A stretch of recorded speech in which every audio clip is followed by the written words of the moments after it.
quiero compartir con ustedes y espero poder hacerlo de la forma como lo recibí por parte del Señor. Hablar sobre las entradas de Jesús a Jerusalén, especialmente las entradas 6 días antes. 6 días serían los días exactos. 6 días antes de que el Señor fuera tomado preso y lo crucificaran. Él tuvo varias entradas importantes a Jerusalén, algunas con ciertas similitudes, pero también con contrastes. Y por lo menos yo me acuerdo de 3. La primera es la que se celebra hoy, la entrada triunfal que se llama en la Biblia, o el Domingo de Ramos, ¿verdad? Cuando entró en un animalito. Y entró por la puerta dorada, donde una puerta hoy en día se encuentra cerrada y donde la profecía dice que se abrirá de nuevo para que el rey vuelva a ingresar por ella. Pero además de esa entrada que vamos a hablar ahora, vamos a hablar un poco de la siguiente entrada de Jesús. La primera sería, digamos, la más famosa o la más pública o la oficial de parte de Jesús. Recuerde que Jesús, como judío, solía desde temprana edad viajar a Jerusalén. Él no vivía en Jerusalén. Recuerden que él nació en Belén, pero él vivía ¿dónde? En el norte, en Nazaret. Ahí fue donde él creció, en Nazaret. El hijo del carpintero, ¿verdad? Que le llamaban en Nazaret. Y de ahí, cuando ya se hizo adulto y comenzó su ministerio, él se trasladó a vivir a la ciudad de Capernaum, más al norte, ahí a la ribera del mar de Galilea. Ahí el Señor prácticamente operó en su vida ministerial pública, sobre todo en el norte, no tanto en el sur, pero bajaba a las fiestas, ¿verdad? Y ocurrían ciertas cosas, acontecimientos. Entonces, muy importante entender eso. Entonces, el primer día oficial donde se hizo público, él quería que se hiciera público, él entra a la ciudad de Jerusalén y por eso en la Biblia se llama la entrada triunfal. Luego, ese día parece que fue corto para el Señor, porque dice la Escritura que cuando él entra a Jerusalén, él siendo el rey de los judíos, él se dirige, termina su procesión, digámoslo así para usar un término muy popular, del día de los tiempos nuestros. Él entra y a pesar de ser el rey de los judíos, él no se va a un palacio como hoy en día los reyes tienen. La reina Isabel tiene varios palacios, ¿verdad? Los reyes árabes, cualquier rey tiene sus palacios hoy en día. No, y en esa época también los reyes tenían. Herodes tenía su palacio en Jerusalén y tenía otros palacios en Tierra Santa. Pero él, siendo rey, en vez de ir a su propio palacio, él termina su procesión, digámoslo así, su entrada triunfal, en un palacio bien especial para él, en un palacio espiritual que es el templo. Y dice la Escritura que él va al templo, él observa lo que está ocurriendo dentro del templo y que ya caída la noche, él se va. Seguramente con sus discípulos, sale de la ciudad. Una cosa curiosa es que Jesús no pernoctaba en Jerusalén. Generalmente él, cuando iba a Jerusalén, luego salía y se iba a Betania. Él volvía a subir el monte de los Olivos y bajaba y llegaba a Betania, un pueblito que todavía existe y está en la parte de atrás del monte de los Olivos. Y es bien interesante que si usted lee la Biblia se entera más o menos del por qué Jesús siempre le gustaba pernoctar en Betania y no quedarse en Jerusalén. Sencillamente porque ahí tenía grandes amigos. Uno de ellos, Lázaro, el cual él lloró cuando murió y también lo resucitó. Dice la Escritura por parte de su hermana de que ya cuando era imposible que Lázaro volviera a la vida, porque ya el olor era fétido, ya llevaba varios días muerto, y el Señor le llama y le dice: sal de la tumba, ¿verdad? Y entonces todo parece indicar que cada vez que Jesús venía del norte, bajaba a Judea, iba a Jerusalén a las fiestas, como judío que era, por lo menos 3 fiestas al año visitaba Jerusalén. Entonces le gustaba pernoctar en Betania porque tenía muy buenos amigos, porque ahí lo querían y lo invitaban a cenar, dice la Escritura. Ya, por ejemplo, Marcos, Mateo habla, y Lucas también. Es bien interesante que la entrada triunfal, amados, bien interesante. Usted se da cuenta cuando estudia la Biblia. Es uno de los pocos eventos que los 4 evangelios lo relatan. La entrada triunfal. Generalmente Mateo, Marcos y Lucas tienen un paralelismo en los eventos con respecto a Jesús en la tierra. Cada uno nombran los mismos eventos con su propio estilo, un estilo diferente, porque Mateo tenía su manera, su preparación diferente a la de Marcos, y Lucas, que era un médico, pues todavía mucha preparación, pero él le da por convertirse en reportero, y entonces él también en su forma, aunque eso sí, los 3 inspirados por el Espíritu Santo. Pero Juan, ustedes al leer a Juan se dan cuenta que es un evangelio slightly different, ¿verdad? Un poco diferente a los demás, pero los 4 en esta ocasión nombran o se refieren a la entrada triunfal. ¿Por qué? Porque los otros casos no fueron importantes para Juan y sí, la entrada triunfal. ¿Qué motivo hay para que Dios permitiera que los 4 evangelios se registrara la entrada triunfal? Habida cuenta de que no era la primera vez que Jesús entraba a Jerusalén, porque esta sí la nombra de esa manera. Y también es bien interesante que después de esa entrada triunfal, el Señor sale, pernocta las noches en Betania y regresa a Jerusalén. Ese mismo día, repito, ya se hacía noche, él observa, entra al templo. Esa es otra buena pregunta: ¿por qué al templo y no a un palacio si él era rey? Y observa lo que estaba ocurriendo en el templo y sale y se va. Y al día siguiente retorna. Ahí en Betania, mientras estaba dirigiéndose otra vez a Jerusalén, fue que él maldice la higuera. Y él entra otra vez a Jerusalén y va con un motivo ya. Ya había visto la noche anterior cómo estaba el templo, ingresa al templo y ¿qué hace? Lo sacude, ¿verdad? Comienza a sacar a los cambistas, le dice: han hecho de mi casa una cueva de ladrones. Interesante. Bueno, pero después Jesús sigue su día en Jerusalén y regresa a Betania. Y poco antes de que lo cogieran preso, entonces es que otra vez le preguntan a Jesús, como en la entrada triunfal: Señor, ¿dónde vamos a celebrar la Pascua? Pesaj. Hoy, entiendo, oficialmente en Israel comienza la Pascua para el pueblo judío.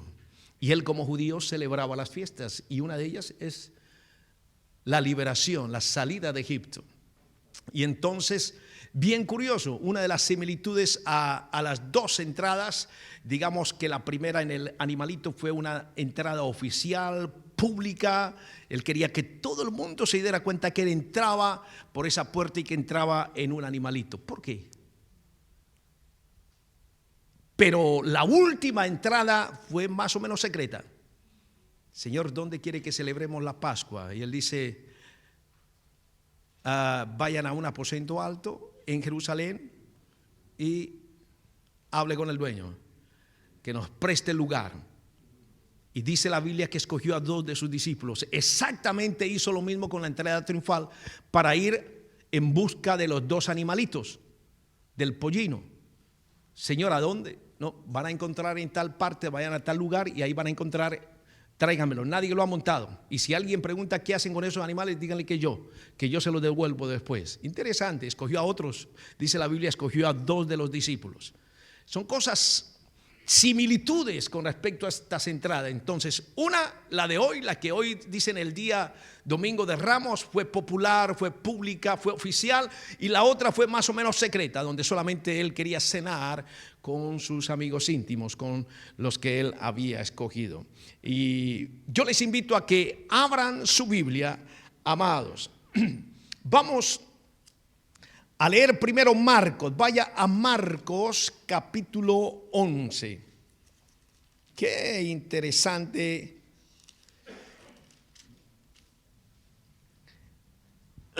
poder leer estas versiones. Después de Marcos nos vamos a ir a Juan para ver cómo lo relata el apóstol Juan. Recuerden que el relato está en Marcos capítulo 11 desde el versículo 1. Dice: cuando se acercaban a Jerusalén, junto a Betfagé y a Betania, frente al monte de los olivos, Jesús envió 2 de sus discípulos. Y les dijo: id a la aldea que está enfrente de vosotros, y luego que entréis en ella, hallaréis un pollino atado en el cual ningún hombre ha montado. Desatadlo y traedlo. Y si alguien os dijere: ¿por qué hacéis eso?, decid que el Señor lo necesita y que luego lo devolverá. Fueron y hallaron el pollino atado afuera a la puerta, en el recodo del camino, y lo desataron. Y unos de los que estaban allí les dijeron: ¿qué hacéis desatando el pollino? Ellos entonces les dijeron como Jesús había mandado, y los dejaron. Y trajeron el pollino a Jesús y echaron sobre él sus mantos, y se sentó sobre él. Qué interesante, amados. Era en esa época culturalmente un honor, era una honra, era reconocer al personaje. En Segunda de Reyes, por ejemplo, se relata cuando Jehú fue declarado o seleccionado como rey. La gente solía quitarse sus mantos y ponerlos ya para que honrar al nuevo rey. Aquí los discípulos comienzan a hacer esto: trajeron el pollino, echaron sobre él sus mantos y se sentó sobre él. También muchos, dice el versículo 8, muchos tendían sus mantos por el camino, y otros cortaban ramas de los árboles y las tendían por el camino. La honra, el reconocimiento de ese personaje como rey, como autoridad, ¿ya? Y dice: y los que iban delante y los que venían detrás. Interesante que Marcos dicen que había una multitud que venía detrás de él y otra multitud delante de él. Bien interesante. Pues bueno, dicen algunos teólogos que probablemente la descripción de Marcos se refiere a que los que venían detrás venían siguiendo a Jesús desde Betania, porque muchos vivían ahí, y otros llegaron a Betania porque se dieron cuenta que ese Yeshua, ese rabino, ese maestro, había resucitado a un muerto que gedía, que olía mal por muchos días ahí enterrado en la tumba, y que lo había sanado. Entonces la gente quiso ir a ver a Jesús, el que había sanado, el que había traído a la vida a un muerto. Y dicen que esos que venían detrás ya venían desde Betania, habían cruzado el monte de los olivos, subido y bajado, habían cruzado el monte de Josafat y habían entrado con él por la puerta dorada. Y que estos que venían delante de él eran los que habían llegado a las fiestas de la Pascua, del Pesaj, que estaban en Jerusalén, y al escuchar que venía el tal Mesías, entonces salieron para encontrarlo. Qué interesante. ¿Será o no será? Pues bueno, es lo que explican algunos, pero así está escrito acá en la palabra de Dios. Y dice que cortaban ramas de los árboles y las tendían por el camino. Y los que iban delante y los que venían detrás daban voces diciendo, ambos grupos decían: Hosana, que quiere decir salva, salva, Hosana. Bendito el que viene en el nombre del Señor. Bendito el reino de nuestro padre David que viene. Hosana en las alturas. Y dice al final del versículo, en el versículo 11, entró Jesús en Jerusalén. ¿Y a dónde se dirigió? A su palacio espiritual. ¿Cuál? El templo. Y habiendo mirado alrededor todas las cosas, como ya anochecía, ¿qué hizo? Se fue a Betania con los 12. Qué interesante relato, ¿verdad? Póngale cuidado, amados, al versículo 9 y versículo 10. Mire, dice que toda la multitud, los que iban delante y detrás, daban voces, gritaban: Hosana, bendito el que viene en el nombre del Señor. Bendito el reino de nuestro Padre David que viene, hosana en las alturas. La algarabía, amado, la multitud. Él permite que se haga oficial, que se haya. Oiga, pero qué raro, porque Marcos generalmente relata momentos en los cuales Jesús era gran protagonista en sanidades, en milagros, y que era lo primero que le decía a la persona que sanaba: no digan nada. No digan que yo lo sané. Silencio. Ustedes leen el Evangelio de Marcos y se van a dar cuenta que en más de una ocasión Jesús les dice a ellos: no digan nada. Silencio. No quiero que esto se haga público. Pero aquí es todo lo contrario el evento. Es público. Toda la ciudad y los alrededores se dieron cuenta de que Yeshua entraba por la puerta dorada, proclamándose rey. Ahora fíjese que hay una multitud, amados, que proclama eso: hosana al rey de David. ¿Estaban siendo sinceros? ¿Sería verdad? ¿Lo estaban reconociendo realmente como rey de reyes y señor de señores? ¿Por qué ellos estaban así? ¿Por qué se dejaron impresionar? ¿O el ambiente se volvió tan fervoroso como para ir, digamos, como a un partido de fútbol hoy en día? A mí me da risa porque algunos hermanos ingleses me dicen: pero ustedes son muy efusivos. Ustedes para alabar al Señor se mueven mucho, bailan, danzan, gritan, y nosotros no, nosotros somos más quietos, pero eso es algo de nosotros. Digo, pues yo lo dudo, porque cuando ustedes van a fútbol se quitan la camisa, gritan, lloran cuando el equipo suyo hacen goles. ¿Qué pasa con la religión del fútbol? Digo yo. Entonces, si lo hacemos en el fútbol, ¿por qué no hacerlo aquí en la iglesia? Al Señor de señores, ¿por qué no? Usted ve a los ingleses ayer veía, esta mañana había un inglés sin camisa. Mi esposo y yo nos reíamos. Mire, por aquí cerca, detrás de la iglesia, sin camisa, porque salió el sol, pero sin calor. ¿Ya? En el deporte se ve la emoción en los ingleses, ¿verdad? Es increíble cuando gana su equipo favorito lo que hacen. Y lloran y tremendo. ¿Por qué no en la iglesia? Eso sí, nosotros como latinos somos más, exteriorizamos más nuestras emociones. Bueno, aquí estos hombres y mujeres estaban exteriorizando la emoción de ver a Yeshua como el rey de los judíos. Pero, ¿lo entendían? ¿Sabían que Jesús era su Salvador?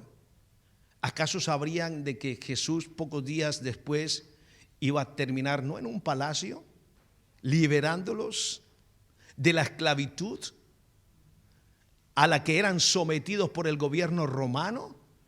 Y de pronto estaban malinterpretando, creyendo que hosana, salve, los iba a salvar del imperio romano y no de la muerte eterna. Y si ese es el caso, ¿cómo es que 6 días antes de ir a la cruz, esa multitud le aclamaba a él como rey de los judíos, le reconocían como rey, pero días más tarde estaban gritando otra palabra bárbara: crucifíquenlo, crucifíquenlo? Los mismos. Why? ¿Por qué? ¿Qué pasó? ¿Por qué un día sí y el otro día no? Un día lo aceptaron y el otro día lo rechazaron. Son preguntas bien interesantes, amados. Ahora yo le invito a que vaya a Juan. Busque Juan capítulo 12. Ahora recuerde, yo le invito, amado, a que usted pueda leer estos pasajes, este pasaje de la entrada triunfal en los 4 evangelios. Repito, muy pocas veces usted encuentra el mismo evento en los 4. Lo encontrará en los 3, en los evangelios hipnóticos que llaman en la escuela bíblica. Mateo, Marcos y Lucas son parecidos, pero no en los 4. Sería bueno que cada día o en un día usted pudiera leer los 4 evangelios, el mismo episodio, para que usted se dé cuenta cosas que uno dice y el otro no, y el otro le añade y el otro pone, pero que todo conjuga, todos inspirados por el Espíritu Santo. Aquí está Juan, ¿están conmigo? Juan 12. Juan no es considerado un evangelio sinóptico, pero aquí está el apóstol amado relatando el mismo pasaje. Después, fíjense que comenzando el capítulo 12, está hablando Juan de la forma como Jesús fue ungido, donde en una ciudad o pueblo que él quería mucho porque tenía grandes amigos, Betania. Mire usted, dice que Jesús estaba Lázaro en esa cena, pero por los otros evangelios nos damos cuenta que esa no era la casa de Lázaro, ni de Marta, ni de María, era la casa de Simón el leproso. Simón el leproso, seguramente un hombre que fue sanado por Jesús y lo invitó a su casa. Entonces estaba ahí también Lázaro. Dice el que había estado muerto y a quien había resucitado de los muertos. Y le hicieron allí una cena. Mire usted, invitaban a Jesús a cenar. Qué lindo, ¿verdad? Marta servía. Marta era una mujer siempre que servía en sus tiempos, ¿verdad? En alguna ocasión, ahí está el relato bíblico de cómo el Señor le exhortó una vez del por qué tan estresada, por qué tan ocupada Marta, si hay tiempo para todo, ¿verdad? Hoy en día, hablando del estrés, siempre me acuerdo, amados, me acordé esta mañana y me acordé ahora. A veces es muy fácil en los tiempos modernos confundir el estrés con la adrenalina, y usted tiene que tener mucho cuidado. Una cosa es tener la adrenalina y otra cosa es el estrés, y hay gente que lo confunden y creen que es lo mismo y viven estresados todo el tiempo. Cuando yo salgo de acá, especialmente cuando estoy manejando, cuando llego a casa, ya me relajo un poco, me tomo un café, comienzo a sentir que la adrenalina se me bajó. Comienzo a sentir calambres, otras cosas, ¿no? Pero ahí está. Pero ojo con el estrés, amados. Hoy en día hay mucha gente que vive estresada. Y y lo confunde, no, es que la adrenalina, cuidado, porque puede ser peligroso para su salud. ¿Ya? Muy bien. Y entonces, sigamos acá.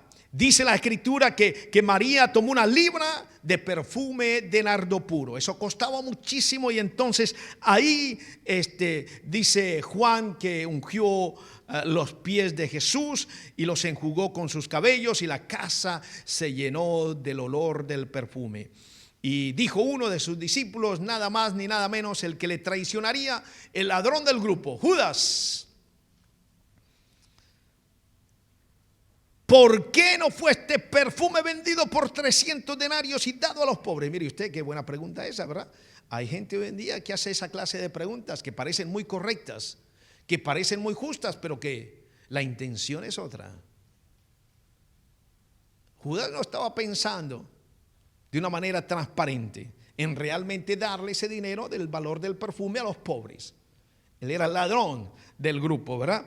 Y entonces, ¿qué pasó? Bueno, dice la escritura en el versículo 7 que Jesús le reprochó y dijo: déjala, para el día de mi sepultura ha guardado esto. Porque a los pobres siempre los tendréis con vosotros, mas a mí no siempre me tendréis. Ahí fíjense, amados, que de una manera particular había tanto odio contra Jesús por parte de los judíos religiosos. Querían matarlo y no querían dejar ninguna huella, así como quiere Irán hacer con Israel, no dejar ninguna huella, desaparecer del mapa la nación de Israel. Por eso hoy los problemas de la bomba nuclear, de los misiles hoy, de lo que está pasando en Rusia, del temor de que utilice mucho más poder nuclear, militar, la cosa está bien fuerte, hay mucha tensión, amados, con el tema de Irán también, que ya no se habla mucho en la prensa, pero que la cosa ahí va rodando y que tarde o temprano nos daremos cuenta en las noticias que antes de que Irán tire la primera piedra, seguramente Israel va a querer evitarlo. Y entonces quien va a ser el primero en disparar va a ser Israel.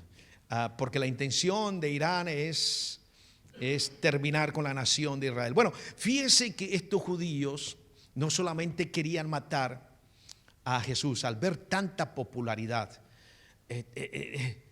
Aún en la misma procesión de Jesús entrada, en la entrada hacia Jerusalén, se le acercaron a Jesús mientras él estaba montado en el pollino y le dijo: maestro, párenlos, que no griten esas cosas, hosana al rey de David, dice. Y les contesta Jesús a estos religiosos: bueno, si los callo las piedras hablarán. ¿Sí? O sea, pues que terrible. Entonces, ¿qué hicieron? No solamente querían matar a Jesús, también querían matar a Lázaro, que volviera a morir. Esta resucitación está haciendo mucho daño. Mire lo que dice ahí en el versículo 9 del capítulo 12. Gran multitud de los judíos supieron entonces que él estaba allí. Vinieron no solamente por causa de Jesús, sino también para ver a Lázaro, a quien había resucitado de los muertos. Pero los principales sacerdotes acordaron dar muerte también a Lázaro. Y Lázaro dice: porque a causa de él muchos de los judíos se apartaban y creían en Jesús. Mire usted, el poder de los milagros. Ahora, ahí viene el relato de Juan sobre la entrada de Jesús. Fue al día siguiente, cuando grandes multitudes que habían venido a la fiesta, al oír que venía Jesús a Jerusalén, ¿qué pasó? Tomaron ramas de palmera, salieron a recibirle y clamaban: hosana, bendito el que viene en el nombre del Señor, el rey David. Y halló Jesús un asnillo y montó sobre él, como está escrito. Este texto que viene de Zacarías capítulo 9, profético, se cumplía en ese momento. No temas, hija de Sión, he aquí tu rey viene, montado sobre un pollino de asna. Wow. Estas cosas no las entendieron sus discípulos al principio, pero cuando Jesús fue glorificado, entonces se acordaron de que estas cosas estaban escritas, dice aquí, estaban escritas acerca de él y de que se las habían hecho. Y daba testimonio la gente que estaba con él cuando llamó a Lázaro del sepulcro y le resucitó de los muertos. Fue un acontecimiento la resucitación de Lázaro. Claro que sí. ¿Cómo no va a ser un acontecimiento, una resurrección, verdad? Volver a la vida a un muerto. Y dice: por lo cual también había venido la gente a recibirle, porque había oído que él había hecho esta señal. ¿Se da cuenta, amados? La intención de la gente al seguir a Jesús en la procesión fue como consecuencia, la gran mayoría de ellos, de haber ido a noveleriar, a ver el milagro de Jesús, la sanidad o la libertad de la muerte a Lázaro y traerlo de muerte a vida otra vez. No porque lo reconocían realmente como rey de los judíos. Y dice: pero los fariseos dijeron entre sí, al ver tanta multitud, los que odiaban a Jesús como que tiraron la toalla en ese momento y dijeron: ¿sí veis? No conseguimos nada. A pesar de la oposición, mire, toda esta gente está siguiendo a Jesús. Mirad, el mundo se va tras él. Qué interesante, el odio tremendo. Bueno, amados, este pasaje es bien interesante. Les dije en un principio, el más público. Si hubiese estado la prensa, hubiese sido en estos tiempos modernos, hubiese llegado la televisión, la radio, la prensa escrita a narrar este acontecimiento de Jesús. Pero, ¿por qué? La pregunta es ahora, ¿por qué este sí, que todo el mundo se diera cuenta, y poco antes de que lo cogieran preso fue secreta la cena del Señor? ¿Qué relación hay esta entrada triunfal con la entrada secreta? Yo la llamo secreta, ¿ya? Porque no fue tan popular. Solamente entraron a esa cena los más allegados a él. Es bien interesante. ¿Por qué él entró en un animalito que simboliza humildad, sentado sobre ese animal, y no en un carruaje adornado, yo que sé, con lo mejor de lo mejor, lo más moderno de la época, y rodeado de una corte de soldados a caballos de guerra para proteger al rey, como hace la reina aquí cuando sale oficialmente en esos carruajes y está la corte de ellos ahí, de la reina y de la familia real? Porque ahí fue todo lo contrario, de una manera bien humilde. ¿Por qué, repito, no entró a un palacio? ¿Por qué se fue al templo? A mí me da varias enseñanzas esto, amado. Una que el Señor nos deja a través de este episodio es que Él, uno, tarde o temprano, muy pronto va a regresar y va a volver a entrar, pero ya no va a entrar de esa manera tan humilde montado en un pollino. Yo no sé cómo va a entrar, pero Él va a entrar por esa puerta dorada. La Biblia dice que cuando Él regrese, lo estaba recordando esta mañana, cuando Él ponga por primera vez los pies otra vez aquí en este planeta, lo va a hacer en el mismo lugar donde Él ascendió a los cielos, en el Monte de los Olivos, un lugar súper conocido por Él cuando estaba en la tierra. Lo pasó muchas veces, viniendo del norte, bajando, pernoctando en Betania y luego pasando a Jerusalén. Tenía que cruzar siempre el Monte de los Olivos. Y como está proféticamente escrito, cuando Él ponga los pies, ya no van a ser los pies de un bebé, va a ser los pies del Rey de Reyes. Y dice la Escritura que cuando Él ponga esos pies va a ser tan fuerte que va a ocurrir un terremoto y se va a partir el monte en dos. Y que precisamente ahí, en ese mismo lugar que separa el Monte de los Olivos de la antigua ciudad, que es el Valle de Josafat, ahí viene entonces el juicio a las naciones. Hay Rusia, hay China y hay nuestros países occidentales. Todos nuestros países tendrán que darle cuenta a nuestro Dios.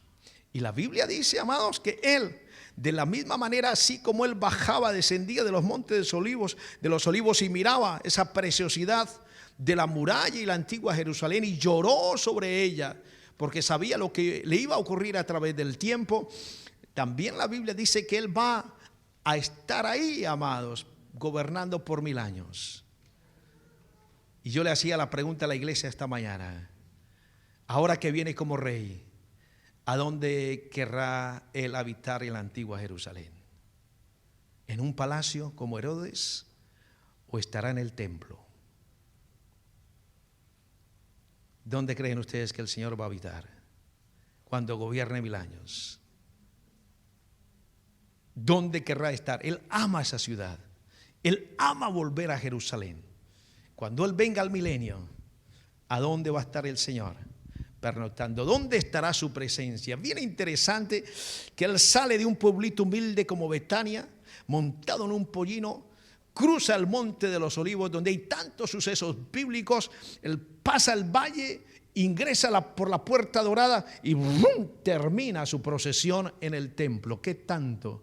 ¿Por qué Él admiraba tanto el templo? ¿Por qué quería estar en el templo? A mí me enseñó varias cosas. Cuando yo observo, cuando yo interpreto y aplico, por lo menos personalmente, dije, wow, Señor, qué interesante que usted no terminó en la plaza principal. Los políticos hoy en día, Macron, que ahora está en las elecciones de Francia, seguramente los políticos colombianos querrán ir a las plazas principales de las ciudades. Ellos no se acuerdan de las iglesias, se acuerdan de las iglesias solamente para pedir los votos.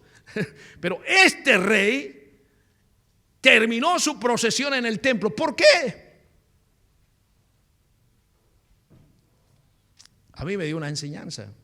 Y dije, wow, Señor, qué valioso es el templo para ti. Y pensar que Él nos escogió a usted y a mí como templos del Espíritu Santo. Qué valiosos somos nosotros para Dios. Pero fíjese que a pesar del valor, el Señor fue y miró el estado del templo. Algo que me enseña a mí que el Señor siempre está pendiente de nuestro estado espiritual. ¿Cómo está este templo del Espíritu Santo? ¿Qué tanto nosotros valoramos el hecho de haber salido de la oscuridad para ingresar a la luz del Señor y transformarnos de tal manera que Él diga, Pedro Pablo, ahora eres templo mío, templo del Espíritu Santo? Qué honor, amados, qué privilegio, pero también qué responsabilidad. Porque yo no sé, cuando Él entró al templo, en un principio no dijo nada, pero al siguiente día hizo mucho.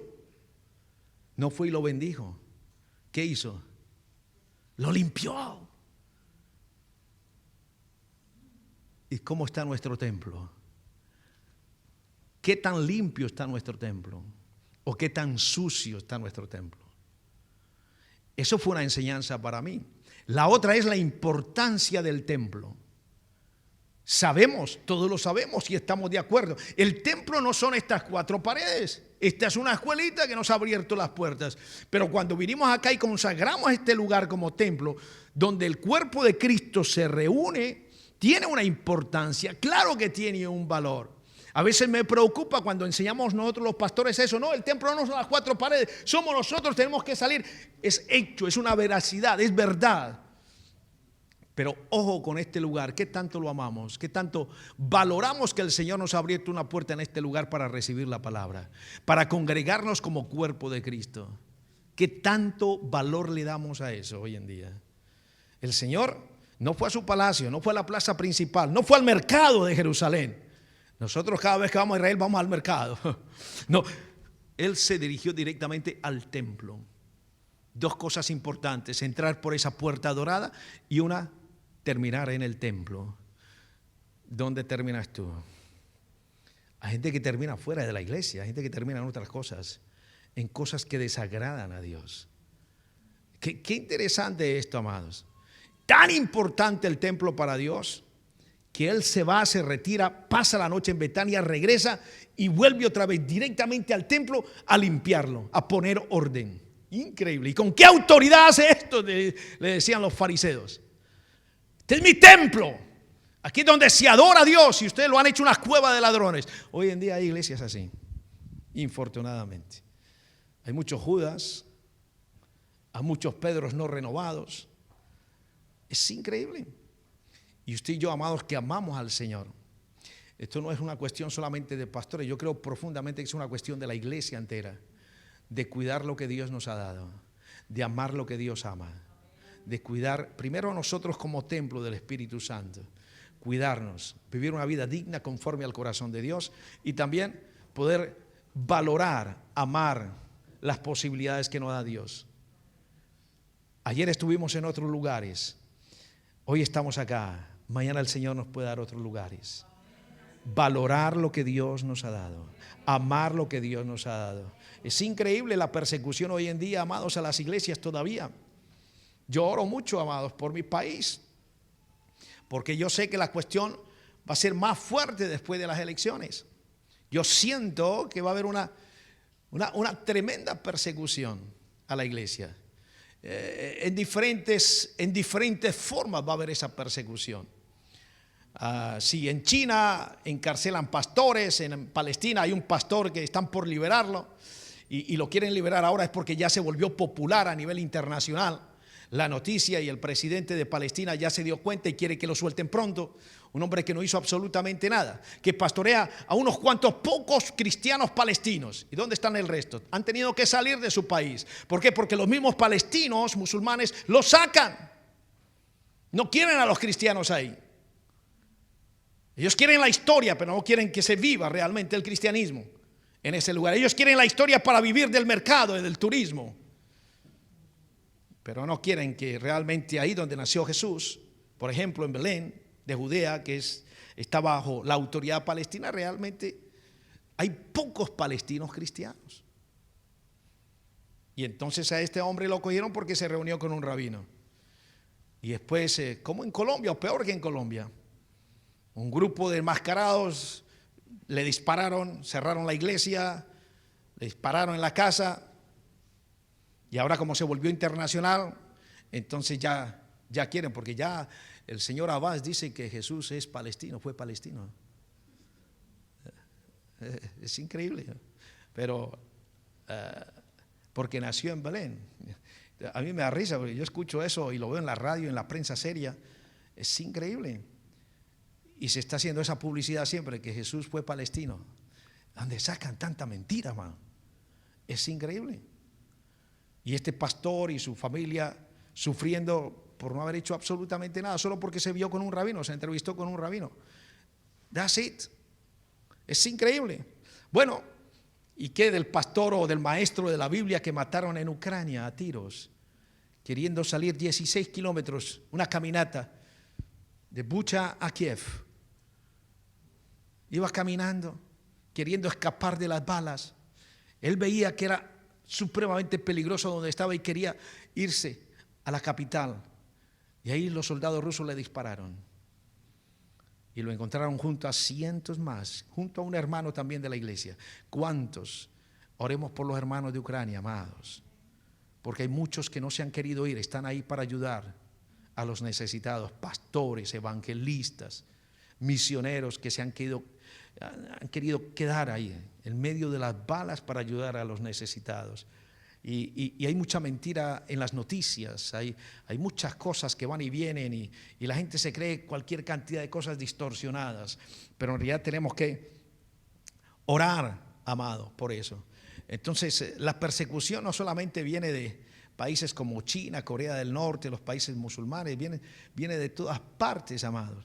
La iglesia va a ser perseguida en diferentes formas, ¿ya? Así que, fíjese usted, amado, una de las grandes persecuciones para la iglesia en Colombia es que si gana el señor de la izquierda, va a comenzar a pedirle impuestos a la iglesia. Y usted dirá, bueno, sí, es que todos tenemos derecho a pagar impuestos. Yo pago los impuestos acá, amados. Y yo creo que es digno que como ciudadanos paguemos los impuestos. Yo pago todo, absolutamente todo. Lo que sí no me gusta es que yo pagando impuestos, la esposa del canciller, que es multimillonaria, no paga impuestos. Esas injusticias de la vida, ¿no? ¿Ah? Y nosotros que vivimos normal sí pagamos impuestos. Ella hace sus cosas y no paga impuestos. Y es multimillonaria en este país, ¿ya? Pero fíjese usted, amado, nosotros aquí entre nos, y no podemos ayudar a más personas porque no tenemos, pero nos hemos mantenido ayudando a cierto número de pastores muy pobres en Colombia. Pobres. Cuando digo pobres, son pobres. Que les hemos mandado las ofrenditas y ellos mismos, amados, pudiendo tenerlas para ellos porque son para ellos, la dividen y la mitad se la dan a otros pastores que ellos saben que están vendiendo empanadas en la calle, cositas por ahí así, vendiendo cositas para poder sostenerse. Así que no todas las iglesias tienen capacidad económica para pagarle a un pastor, pero ellos en su sacrificio y esfuerzo lo hacen, son obedientes al llamado de Dios. Y este señor de la izquierda y su vicepresidenta candidata quieren que se haga eso. Para mí eso es persecución. Hay gente que no lo entiende. Todo el mundo tiene derecho y debe pagar, claro. Ajá. Pero hay injusticias y esa es una de ellas. Bueno, pero sigamos. Yo no sé por qué me metí en ese rollo. Bueno, aquí estamos, amados, hablando de la persecución de la iglesia, así como estos hombres. Entonces, estos hombres religiosos, ¿ya? Y decir que ellos son cristianos. Mire usted, cuando usted entiende la Biblia, usted ve las cosas de otra manera. Así que vamos a entender esto, amados, para ir dándole un giro y poder terminar y darle una aplicación. Hoy, dije yo al principio, comienza la Pascua en Israel. La Pascua, decía esta mañana también, que es una de las 3 fiestas de peregrinaje. Así que todos los judíos en Tierra Santa, todos, incluso de otras naciones, solían en tiempos antiguos viajar, subir a Jerusalén. Ahora, eso donde está en Levíticos capítulo 23, ¿ya?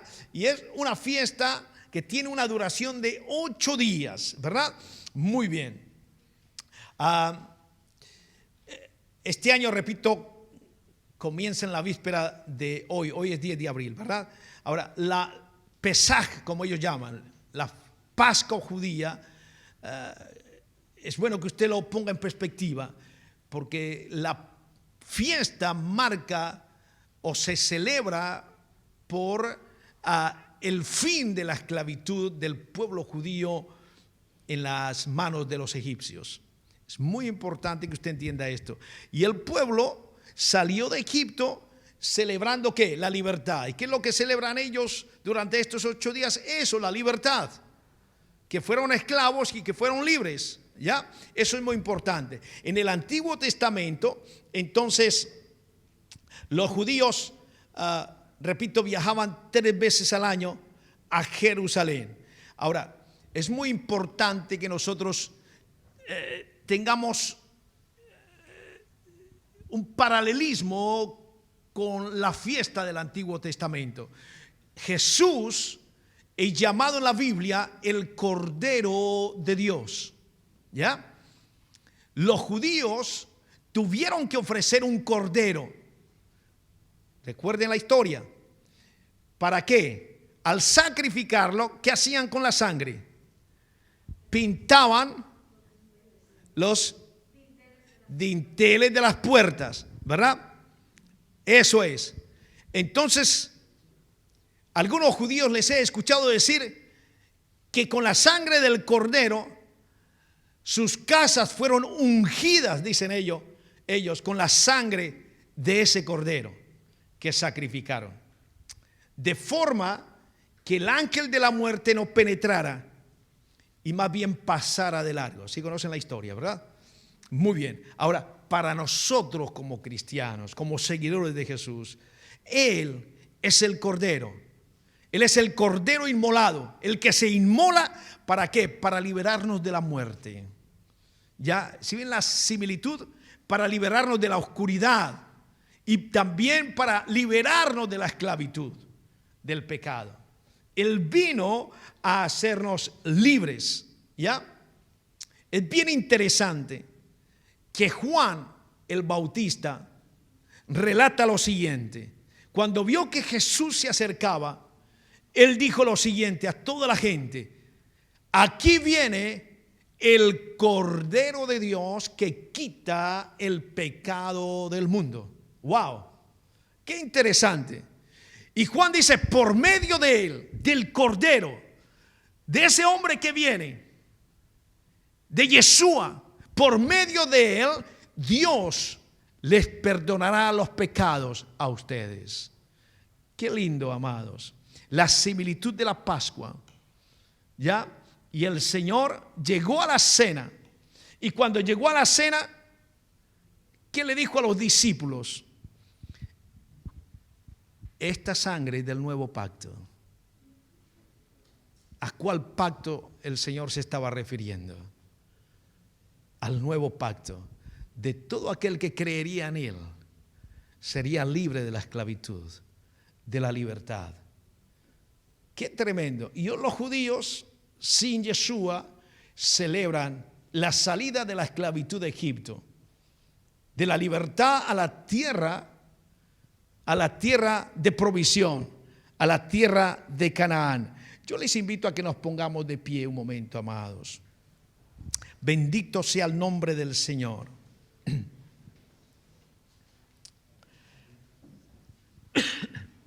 Yo le invito a que cierre sus ojos.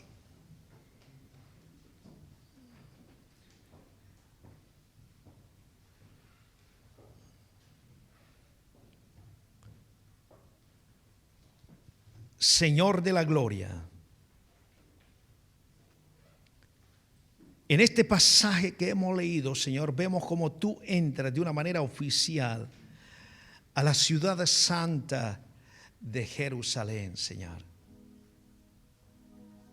Y Padre de la gloria, hoy que se celebra el Domingo de Ramos, Dios mío, al poder recordar tu visita oficial, Señor, a la capital de su reino, Señor, nos queremos acercar, oh Dios de la gloria, confiadamente, Señor.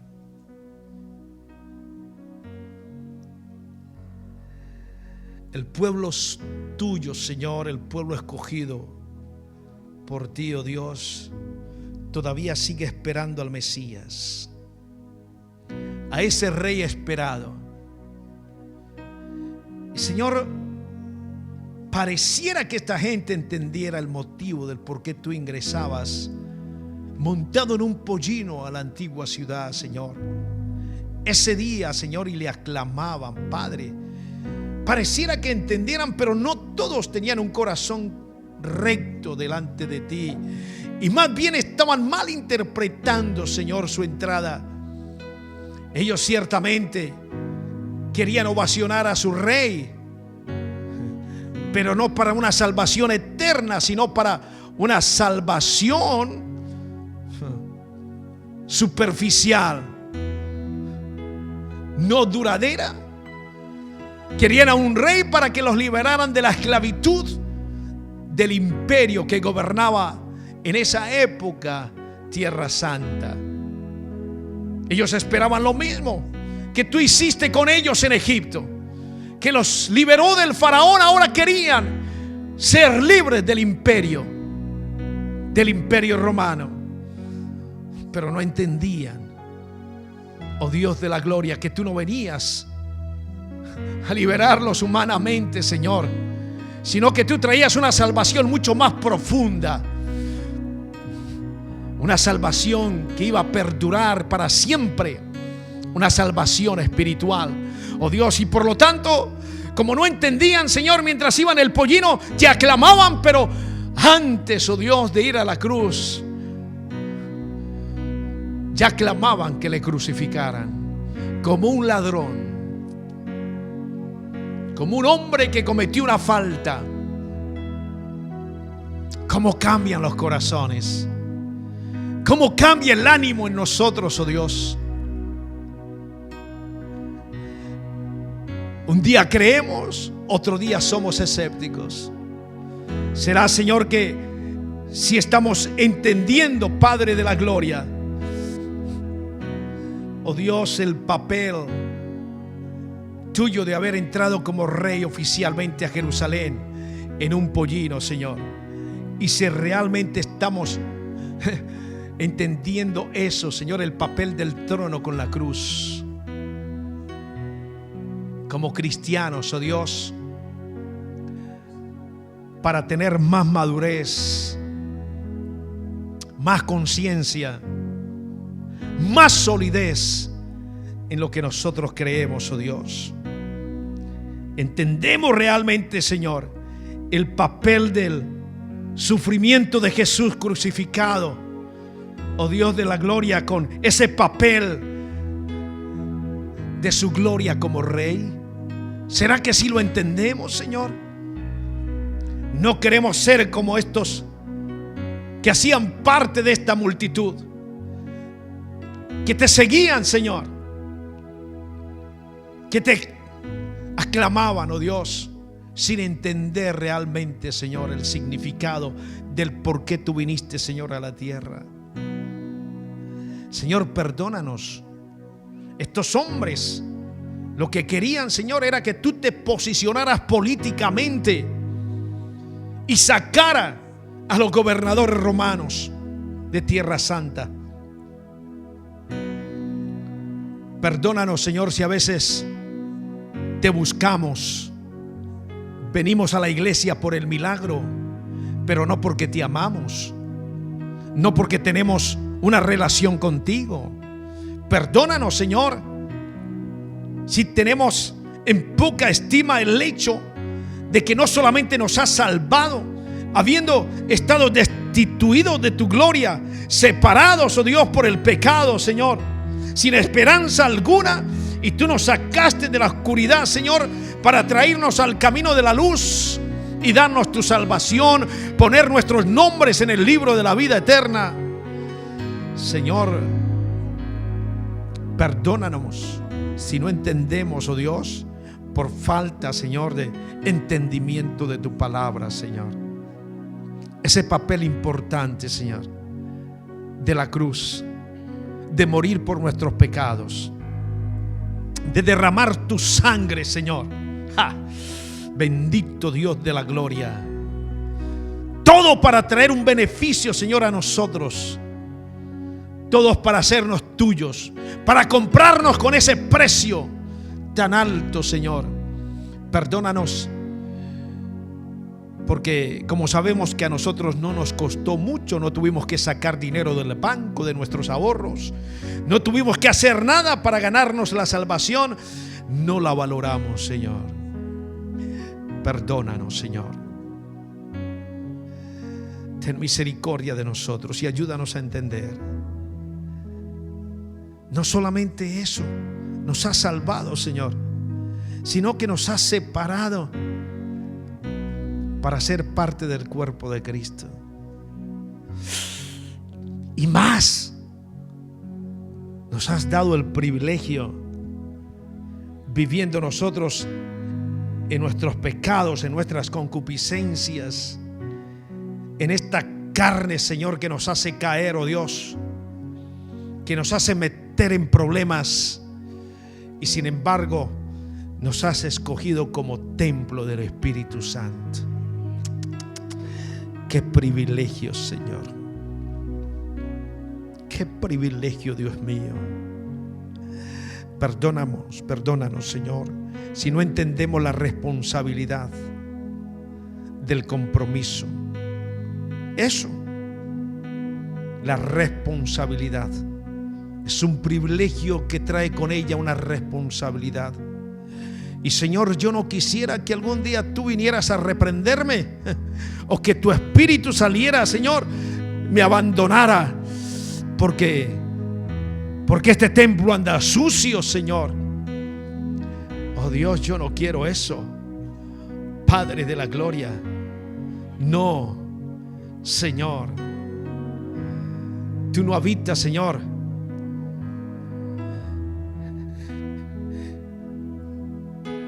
en templos cualquiera, aunque sean humanos, oh Dios, y nos hayas seleccionado. Tú quieres habitar en templos limpios, santos. Perdona nuestro pecado, Señor. Perdona nuestro pecado, Señor. Y te damos gracias, oh Dios.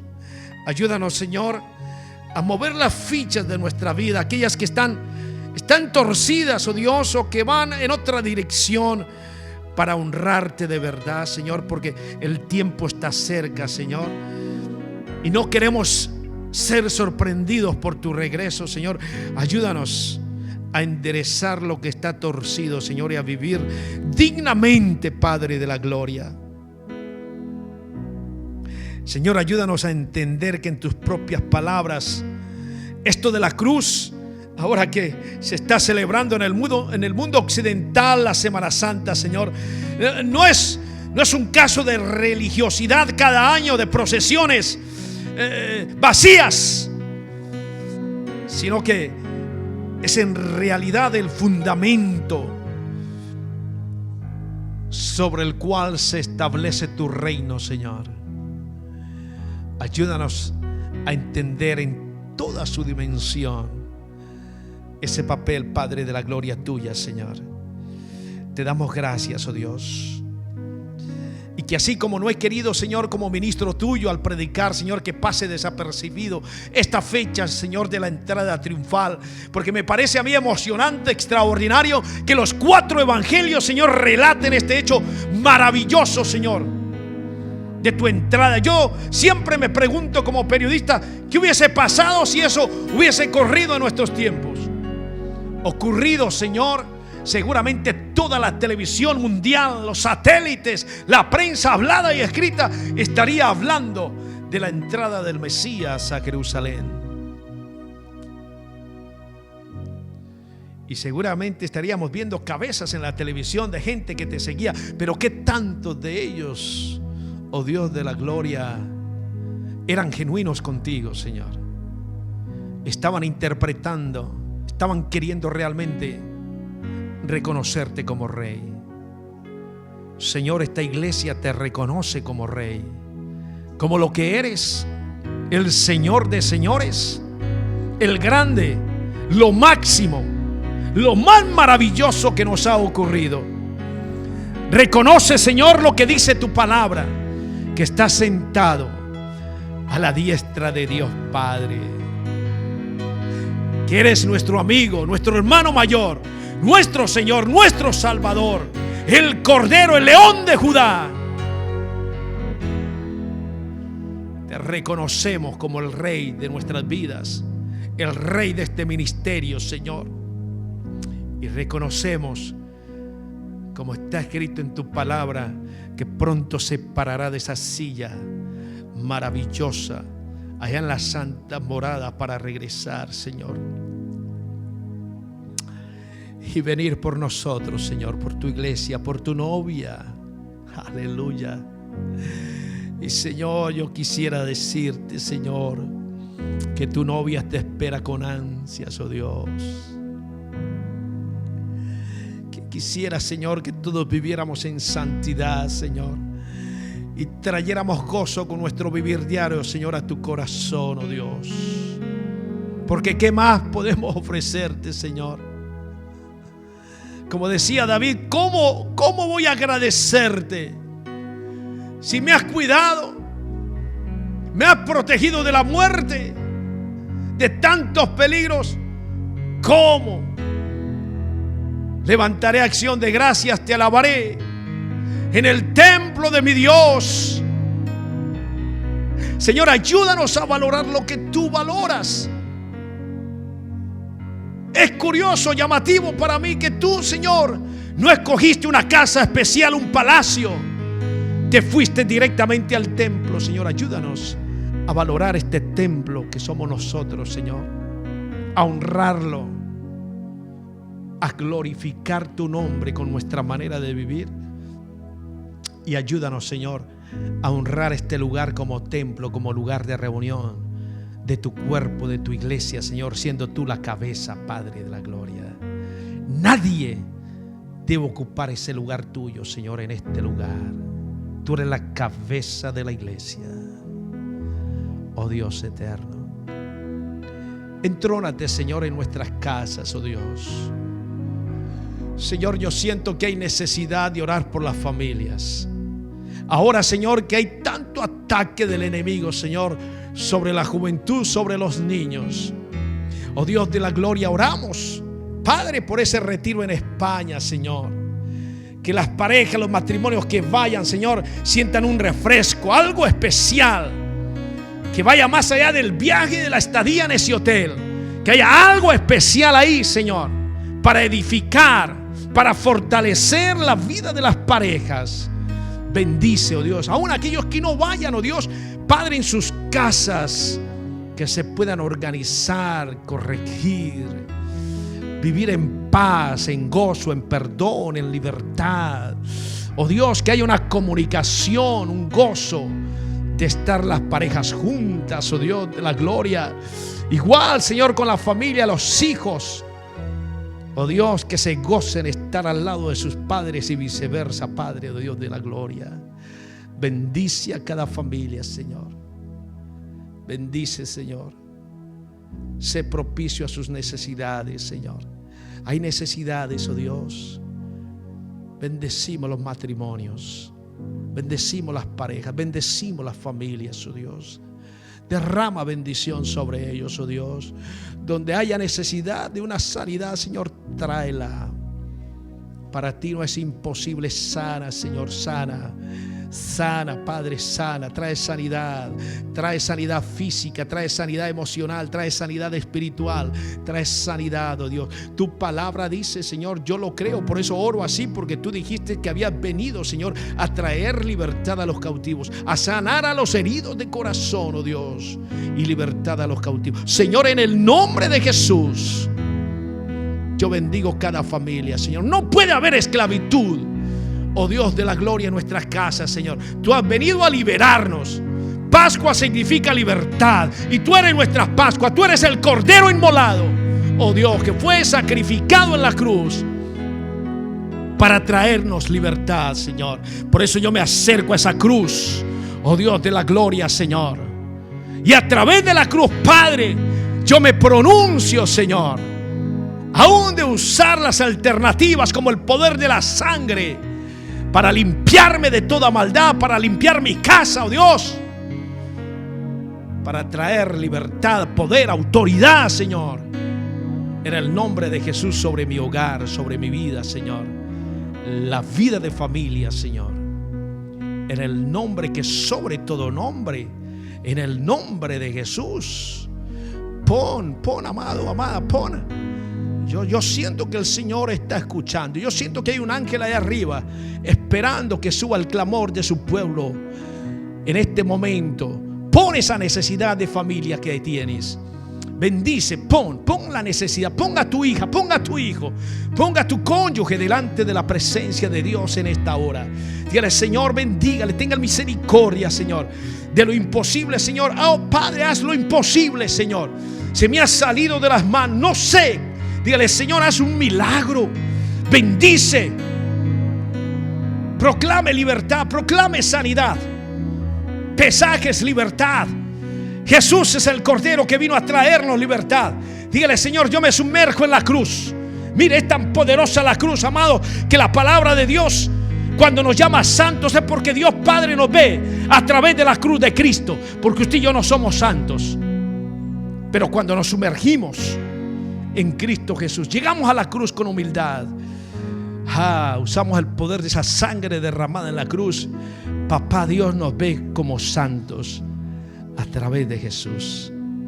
Por eso cuando usted lee la palabra santos en la Biblia, no se está refiriendo a los yesos, se está refiriendo a ti y a mí, que Él nos ve como santos, porque hemos aceptado la obra redentora de Jesús en la cruz. Proclame libertad, créale a Dios. Yo te digo, créale a Dios. Dígale: Señor, yo creo que mi casa es bendecida. Dígale: yo creo que mis hijos son bendecidos. Hay quienes están viendo cosas bien con los ojos de la carne y dice: esto es imposible, Señor, a menos que tú hagas algo. Dígale: Señor, yo creo que tú podrás hacer algo, traer libertad a esa cautividad de mi hijo. Tú traerás libertad a esa cautividad de mi hija, de mi esposo, de mi esposa. Tú traerás libertad a esa cautividad, oh Dios. Esa cautividad, Señor, quedará destrozada en el nombre de Jesús de Nazaret. Yo creo, cualquiera que sea la cautividad. ¿Cuál es? Rebelión. Dígale: fuera rebelión en el nombre de Jesús. Yo creo, Señor, que tú cambias el carácter de mi hijo. Vamos, clámale al Señor. Yo creo que tú, oh Dios, puedes, Señor. Que tú, Señor, harás que él se arrepiente, se arrodille y pida perdón. Aleluya. Por su ego. Aleluya. Por su soberbia. En el nombre de Jesús. Aquel que tiene el corazón como una piedra en su casa, dígale: Señor, tú dices en tu palabra, oh Dios de la gloria, ese es el poder de la cruz, que ya tú cambiarías, Señor. Tu ley ya no estaría en las tablas como en el Sinaí, sino en el corazón. Tu ley en el corazón. Y por eso los corazones de piedra se transforman en corazones de carne. Diga: el poder de tu palabra, oh Dios, toca el corazón de mi hijo, de mi hija, de mi cónyuge. Vamos, clámele al Señor, amados, con fe. Yo lo creo, Señor. Yo lo creo, que tú harás un milagro de fe. Aleluya. Yo lo creo, Señor. En el nombre de Jesús. En el nombre de Jesús se cae, Señor, todo argumento. Aleluya. Se cae toda barrera en el nombre de Jesús. Se cae por el poder de la palabra, porque la palabra es como una espada de doble filo y penetra hasta partir el alma, corazones duros, tuétanos, coyunturas. Aleluya. Bendito sea tu nombre, Señor. Ay, yo siento que hay sanidad, amados. Que hay sanidad, hay sanidad. No solamente libertad, sino hay sanidad. Wow, Señor, gracias, Padre. Gracias, Jesús. Mi alma te alaba, Señor. Hay sanidad, Señor. Tú estás tocando órganos, oh Dios de la gloria, que han sido afectados, oh Dios de la gloria, por el pecado, por la soberbia. Aleluya, Señor, oh Dios de la gloria, por esos corazones cerrados, fuertes, oh Dios, sinusitis, dolores de cabeza, Señor, Dolores en el cuerpo, Padre, oh Dios, en el nombre de Jesús. Cáncer en el nombre de Jesús de Nazaret.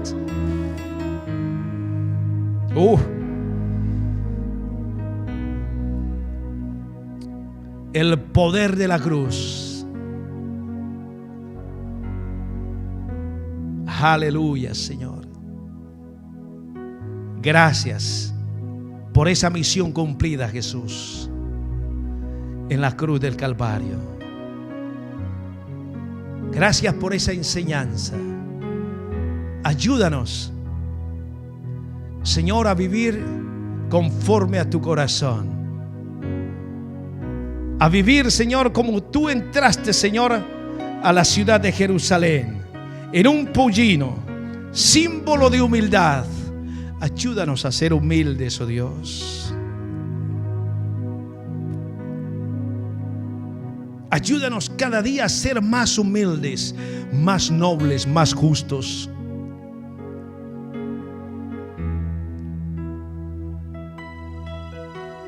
Que el ego siempre se doblegue, oh Dios.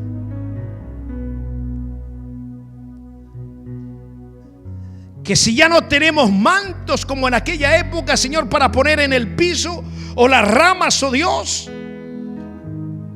bendito Dios, podamos poner nuestro corazón en el piso, humillarnos simbólicamente delante de ti, Señor, para reconocer que tú eres nuestro Rey y que siempre te vamos a necesitar. No importa qué, los logros personales, lo que sea, siempre, Señor, contigo hallaremos la victoria, Señor. Siempre tendrás un lugar en nuestro corazón, oh Dios.